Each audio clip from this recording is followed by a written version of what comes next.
When I was 13, I participated in a bicycling fundraiser for my Boy Scout troop.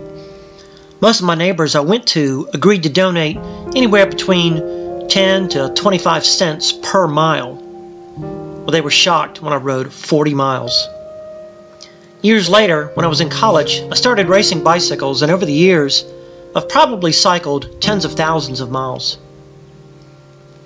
My mom didn't really understand sports, whether it was my brother's football or rugby or my cycling, yet she knew we were out there giving it our best shot.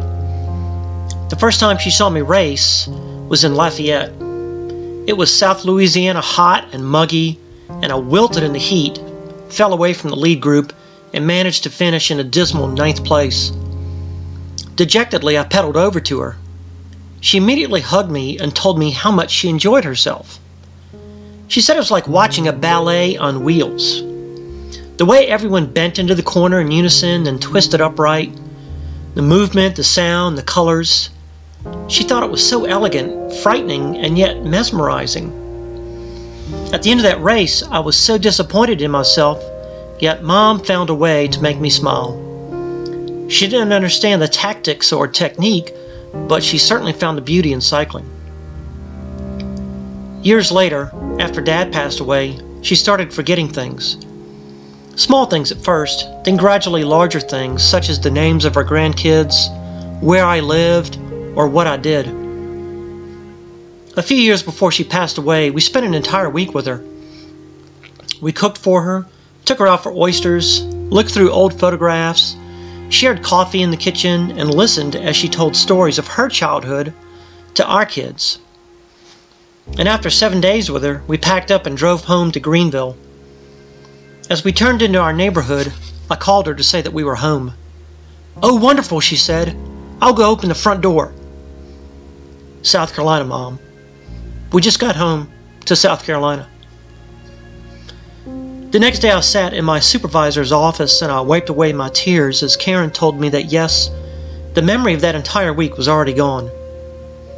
Karen had seen many families torn apart by Alzheimer's, and now here I was going through the same thing. At the time, I was food and beverage director of an enormous retirement community in Greenville, and I saw a lot of dementia patients in our memory care facility. After that visit with Mom, there was no mistaking it. She was slipping away through Alzheimer's or perhaps vascular dementia. A short time later, she moved into an assisted living facility, then onto a skilled nursing home, and finally into a memory care facility. The last time we saw her, she was living strictly in the moment.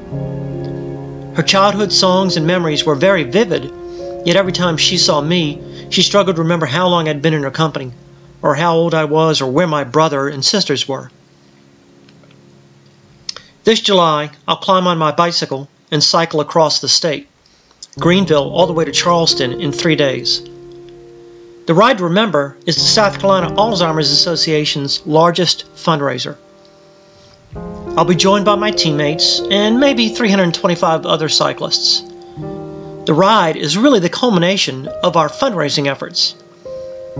By the time I leave Greenville, my goal is to raise $5,000, and I'd like to help others meet their fundraising and cycling goals as well.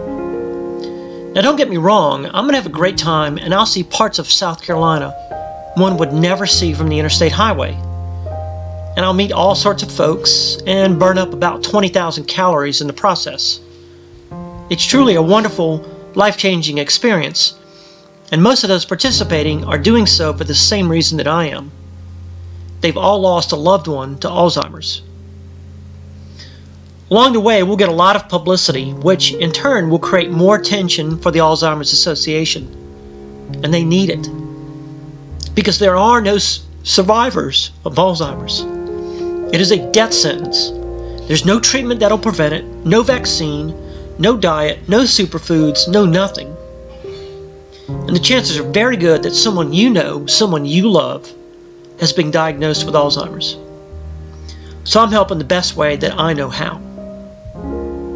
Would you please help with a donation to the South Carolina Alzheimer's Association?